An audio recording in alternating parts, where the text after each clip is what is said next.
함께 나눌 말씀의 제목은 고난이 시작되었어도입니다. 여러분, 초대교회 성도, 즉 시작할 때 수가 120명인데 사실은 교회라기보다는 마가다락방에 기도하기 위해서 모인 이들이지 교회라고 하기는 아직 이르죠. 그죠? 그런데 이 120명에서 갑자기 성도가 3,000명으로 늘어나면, 이 3,000명이 갑자기 들어오면, 그것도 하루 만에, 그렇게 되었다면 정신이 없는 것은 기본일 것이고 몸이 2개라도 3개라도 모자랄 겁니다. 안 그래요? 새벽 기도 후에 어느 목사님들과 같이 아침 교제를 나눈 적이 있었습니다. 근데 한 목사님이 웃으면서 우리 교회 주일학교가 생겼어요 라고 자랑을 하는 거예요. 그 소리에 옆에 계신 목사님이 한숨을 쉬었습니다. 우리 교회는 언제 그런 날이 오는가 하면서, 우리 교회는 나이 드신 분들이 너무 많아서 그럴 날이 왔으면 좋겠다라는 그러한 얘기를 비쳤죠. 하지만 그 목사님이 내 몫은 여기다 라고 하면서 그렇게 이야기를 내뱉더라고요. 서로를 위로하는 시간을 가졌습니다. 생각해 보세요. 늘어나는 성도로 인하여 과연 초대교회가 장밋빛 꽃길만 걸었던 교회일까요? 과연 그 교회가 장미꽃 같은 교회였냐 얘기입니다. 그렇게 쉽게 성장한 교회였을까? 아니었어요. 초대교회는요, 고난과 역경과 핍박과 시련을 통과하면서 더 강해지고 더 뜨거워진 교회가 되었습니다. 그러다 보니 성령께서 강하게 역사한 만큼 어둠의 세력도요, 강하게 저항을 했습니다.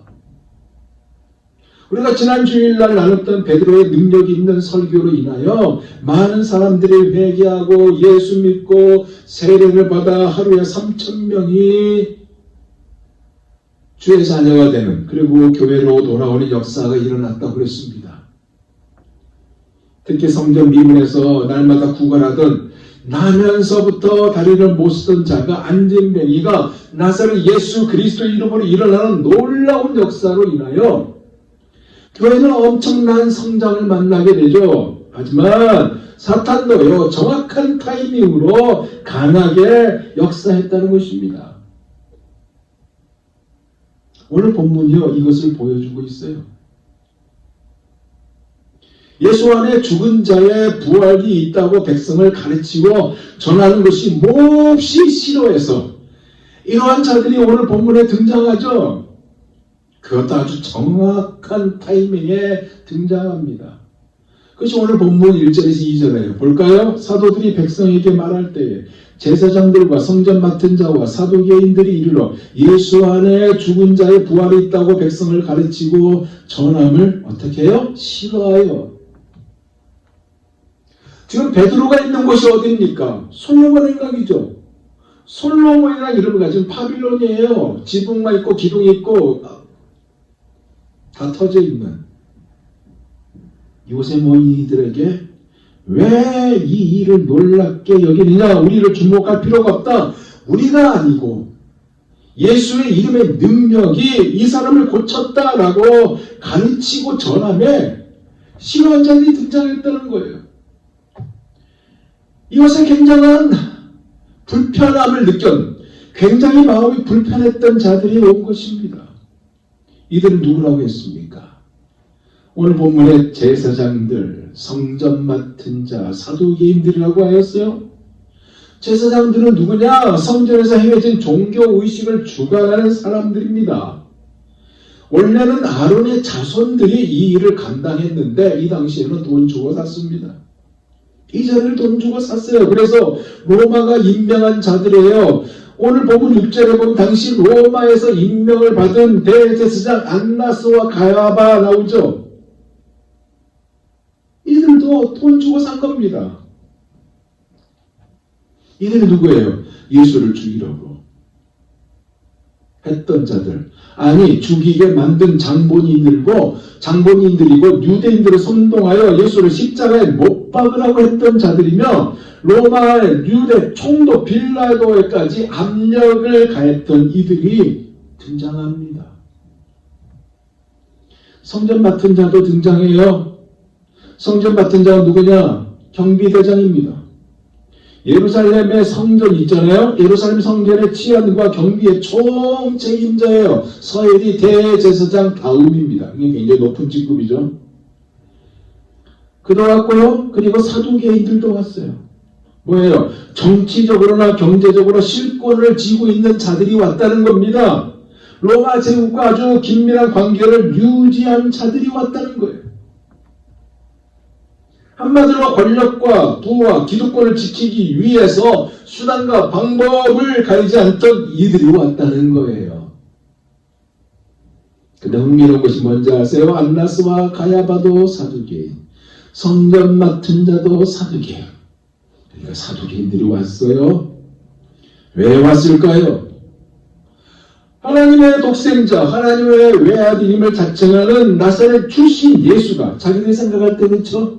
자신들의 권력과 부를 지탱해주는 기존 사회와 종교의 질서를 자기들의 기초를, 자기들이 그동안 쌓아놓은 기초가 있잖아요. 자기들의 기초를 흔드는 위험인물로 간주하여 제거하는 데 앞장을 섰는데, 지금 갈릴리 출신 예수를 따르는 사람들, 한마디로 뭐예요? 촌뜨기들이 자기들의 허락도 없이, 그것도 자기들이 맡은 성전 안에 솔로몬 행당에서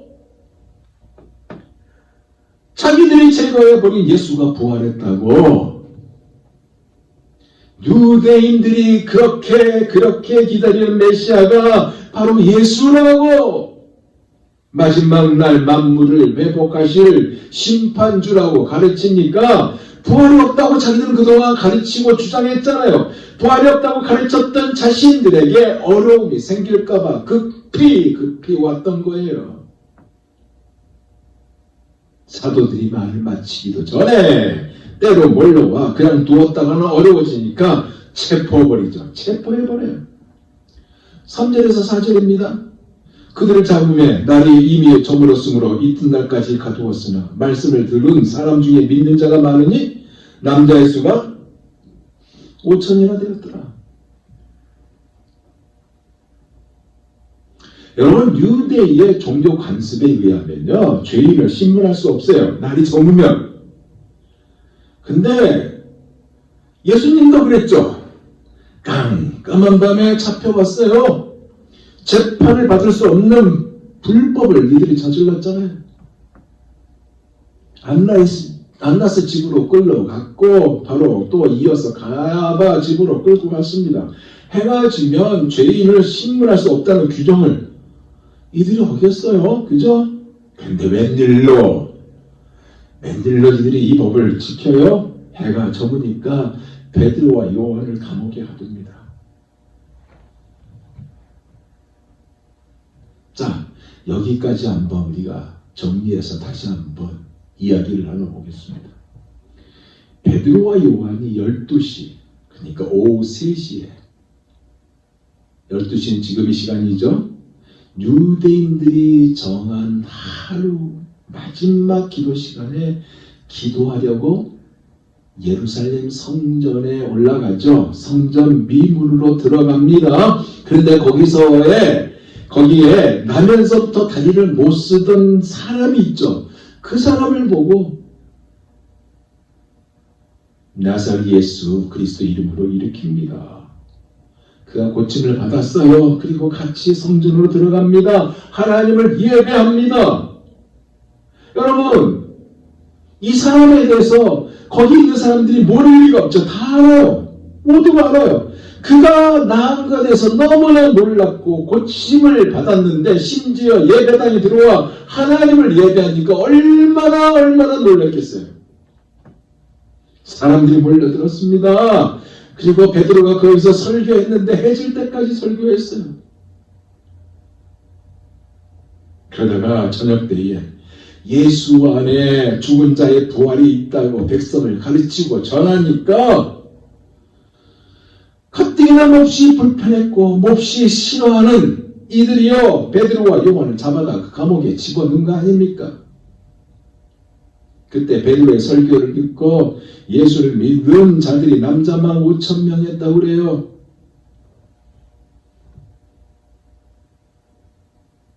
현실은 어떤 현실입니까?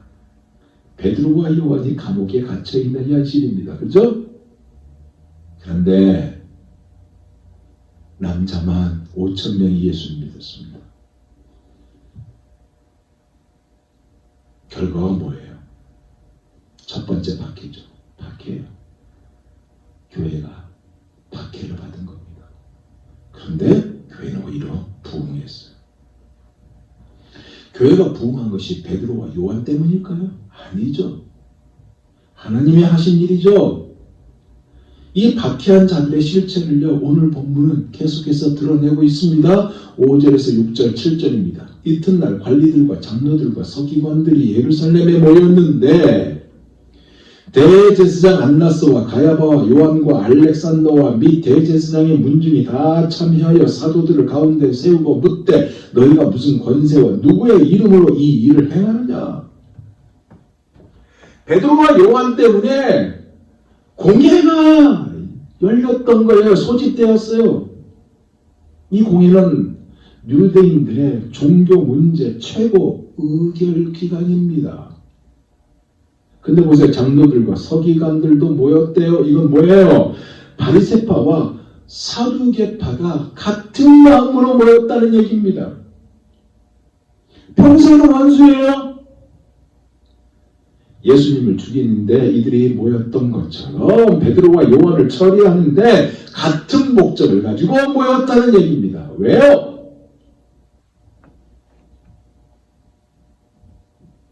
왜 모였어요? 이들이 바로 예수님을 십자가에 못 박아 죽이는데 결정적인 역할을 했던 장본인들이기 때문에 모였습니다. 성전 문 앞에서 다리를 못 쓴 사람이 일어나도록 이 기적을 일으킨 자들이 베드로와 요한이고, 이 둘은 누구냐? 자신들이 못 박아 죽인 예수의 제자들이라는 것도 알고 있는 이들이고, 문제는 이들이 전한 메시지인데 자기들이 죽인 예수가 부활했고 그 메시지를 들은 청중들이 믿었는데 남자만 약 5,000명이라는 이 사실, 쉽게 말하면 나사렛 예수를 죽이면 다 끝났다고 생각했던 이 일이 이제는 예수의 제자들이 더 큰 영향력으로 예루살렘 사람들을 미치게 하고 있으니 어떻게 하면 좋으냐라고 이 문제를 가지고 비상대책회의로 소집이 되었다고 얘기입니다. 소집할 때 그들의 한쪽 마음에 어떤 마음이 있었을까? 나면서부터 다리를 못 쓰던 사람을 고친 그 큰 기적 때문에 구름대같이 모인 그 자체가 너무 싫어했던 그 마음이 한쪽에 있지 않았을까요? 너무나 불편했다고 볼 수 있습니다. 게다가 베드로의 설교에 백성들이 귀에 기울여서 들었다는 것도 몹시 부담스러웠어요. 안 그러겠어요? 그래서 어떻게 해요? 조작과 조정에 능한 이들의 질문이 무슨 질문이었어요? 너희가 무슨 권세로? 누구의 이름으로 이 일을 행하느냐? 이 질문이었습니다.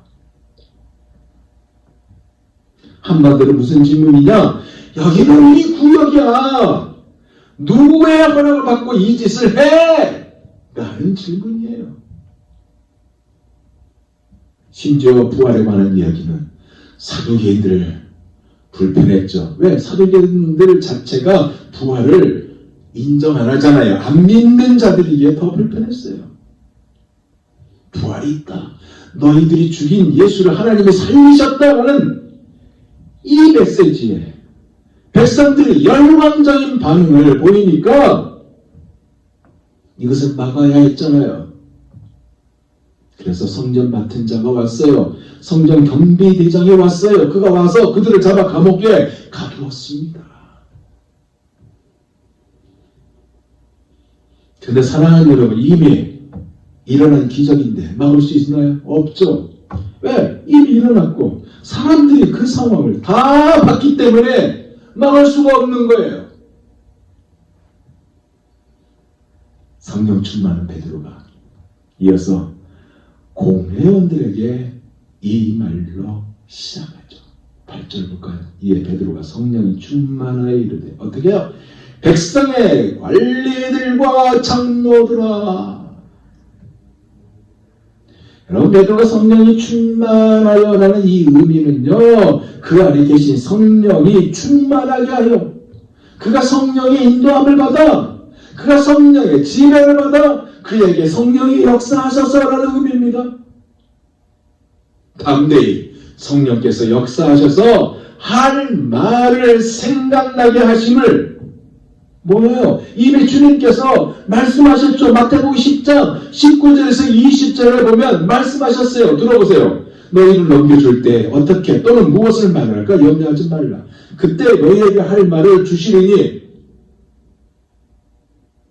할 말을 주시리니, 말하는 이는 너희가 아니라 너희 속에서 말씀하신 이 곧 너희 아버지의 뭐요? 성령이시니라. 네, 성령이 역사하셔서 담대히 전하는데, 종교 지도자들의 말은 협박이잖아요. 겁을 주는 거잖아요. 그랬음에도 불구하고 담대하게 백성의 관리들과 장로들아라고 문을 열어요. 그러면서 이어서 이 말을 또 전합니다. 9절을 보세요. 만일 병자에게 행한 착한 일에 대하여 이 사람은 어떻게 구원을 받았냐고 오늘 우리에게 질문한다면, 이게 뭘까요? 무슨 말일까요? 베드로의 이 말은 병자에게 행한 착한 일이거든요. 병자에게 행한 착한 일을 너희가 먼저 물어봤어야 한다는 그 질문이에요. 왜냐하면 이것은 이 사람에게 있어서 가장 유익한 일이기에 그래요. 너희들도 알고 있듯이 이 사람은 누군지 알잖아. 나면서부터 다리를 못 썼으니 얼마나 불쌍하냐. 그런데 그가 하나님의 능력으로 일어났어. 그러면 하나님께 너무 감사해서 찬양하고 기뻐해야 하는 것이 정상 아니니? 이 불쌍한 사람을 회복되었으니 축하해 주는 것이 당연한데 너희들이 축하는커녕 이것이 아니네라고 말을 연 겁니다. 한마디로 너희 질문이 잘못됐다라는 이야기죠. 너희가 무슨 권세와 누구의 이름으로 이 일을 행하였느냐라는 질문이 잘못된 질문이다라는 얘기예요. 그래서 너희가 물어본다면 이렇게 물어봐야 한다는 것입니다. 이 사람이 어떻게 구원을 받았냐고 오늘 우리에게 질문한다면 이겁니다, 여러분.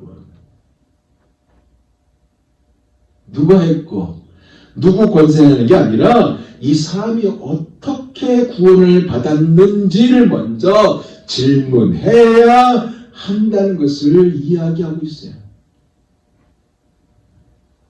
바꿔 말하면 하나님이 어떻게 이런 일을 일으키셨는지, 하나님이 해주셨구나 하는데 관심을 기울여야지. 누구의 권세를 했냐, 너희는 권세도 없는데 왜 함부로 이 일을 했느냐라는,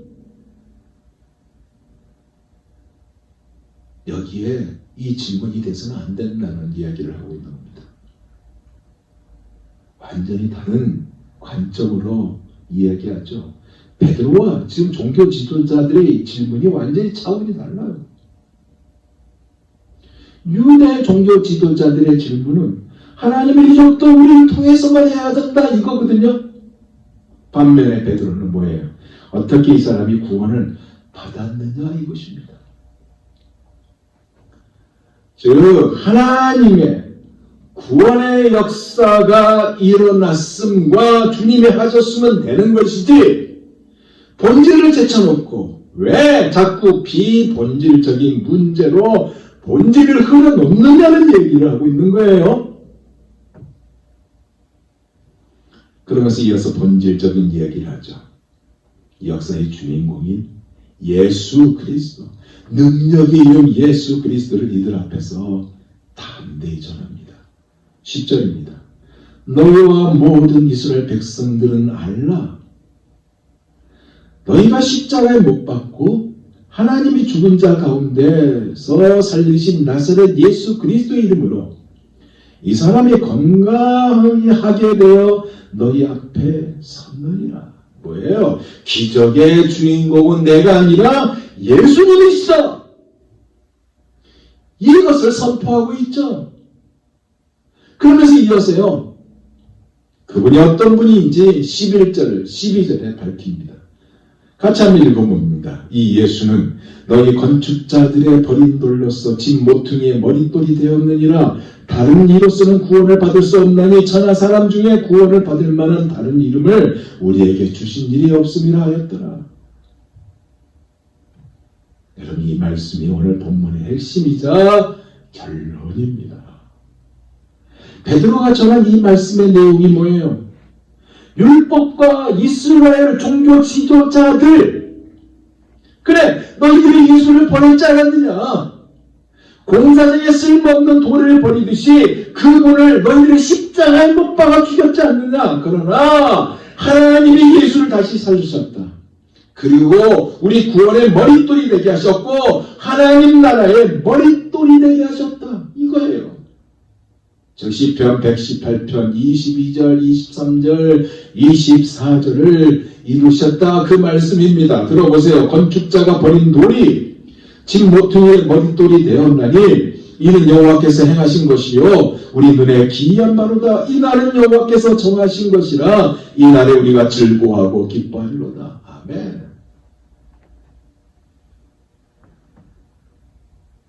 하나님이 그렇게 하셨다라고 전합니다. 이것이 오늘 말씀의 내용입니다. 담긴 내용이에요. 자, 이제 말씀을 마무리해 봅니다. 사랑하는 여러분, 머릿돌, 커널스톤이죠. 이 커널스톤은, 머릿돌은 건물의 핵심입니다. 주춧돌. 건축할 때, 집을 지을 때 머릿돌이 없으면요 지어지지 못해요. 건물이 무너져 내립니다. 그래서 아주 중요한 돌이 머릿돌, 코너스톤입니다. 무슨 얘기냐면요, 여러분, 예수님을 빼면요 구원도 없고요, 예수님을 빼면 하나님 나라도 없다는 얘기입니다. 그러기에 오직 다른 이로서는 구원을 받을 수 없다. 구원을 받을 만한 다른 이름을 우리에게 주신 일이 없다. 이 말씀이에요. 예수 외에 다른 길도 없고요, 오직 예수만이 유일한 길이라는 얘기입니다. 이에 주님께서 마태복음, 아니 요한복음 14장 16절에 말씀하셨잖아요.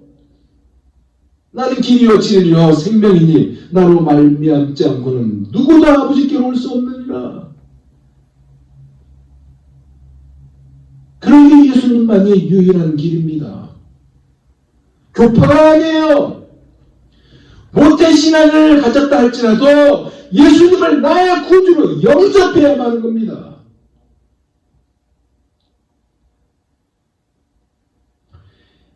감리교 창시자 존 웨슬리 목사님이죠. 그가 기도하다가 순간 잠이 들었던 것 같아요. 깊이 잠이 들었어요. 근데 꿈을 꿨는데 꿈에 천국에 들어섰대요.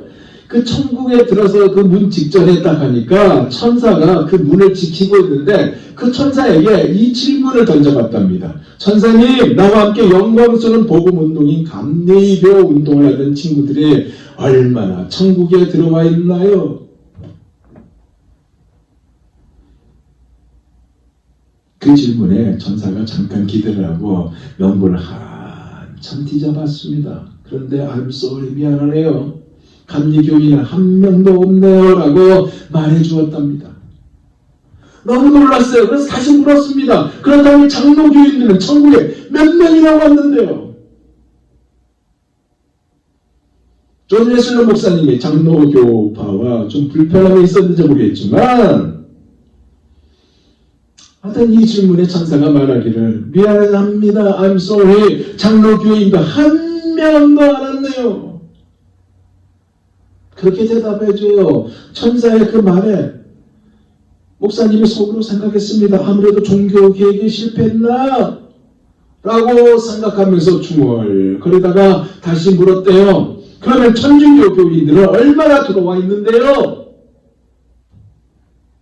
그 질문에도 똑같은 말을 해줬답니다. 천주교 교인이요? 한 명도 없습니다. 그가 해준 그 대답에 목사님은 너무 괴로워서 또 물었답니다. 그렇다면 천사님, 그렇다면 누가 천국에 들어왔는데요? 천사가 웃으면서 이 말을 해줬대요. 천국에는요, 예수 그리스도를 나의 구주, 자신의 구주와 주님으로 영접한 사람만이, 성령으로 거듭난 그리스도인들만이 들어와 있습니다.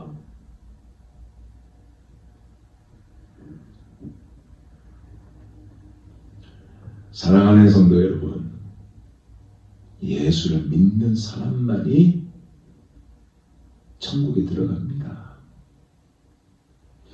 이 예수 밖에는 다른 아무에게도 구원은 없습니다. 사람들에게 주신 이름 가운데 우리가 의지하여 구원을 얻어야 할 이름은 예수 그리스도. 하늘 아래 이 이름밖에 다른 이름이 없습니다. 이 예수 이름 때문에 초대교회는 박해가 시작되었습니다. 그렇지만 담대히 예수님을 전했습니다. 왜요? 그들 안에 이 고백으로 가득했기 때문에 그렇습니다. 어떤 고백인데요? 주 예수보다도 귀한 것은 없네.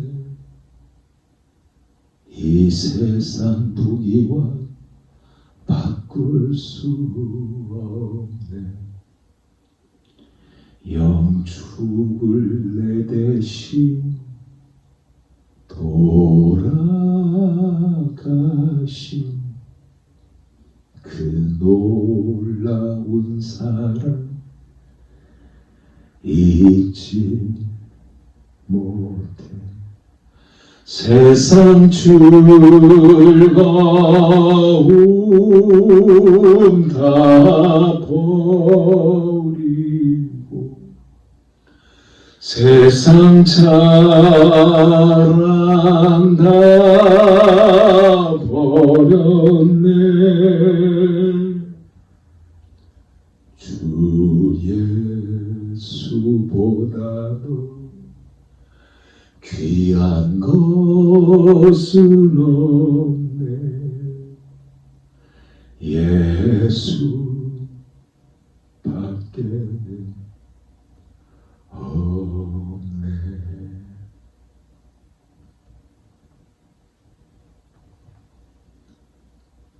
예수밖에 없습니다. 그러기에 우리의 또한 고난이 시작되던 그 가운데 있다 하더라도 담대히 예수를 전하는 우리가 되기를 원합니다. 그래서 예수의 능력을 날마다 체험하시는 저와 여러분, 그리고 우리 사랑의 교회가 되시기를 예수 그리스도 이름으로 축원드립니다. 아멘. 기도하겠습니다.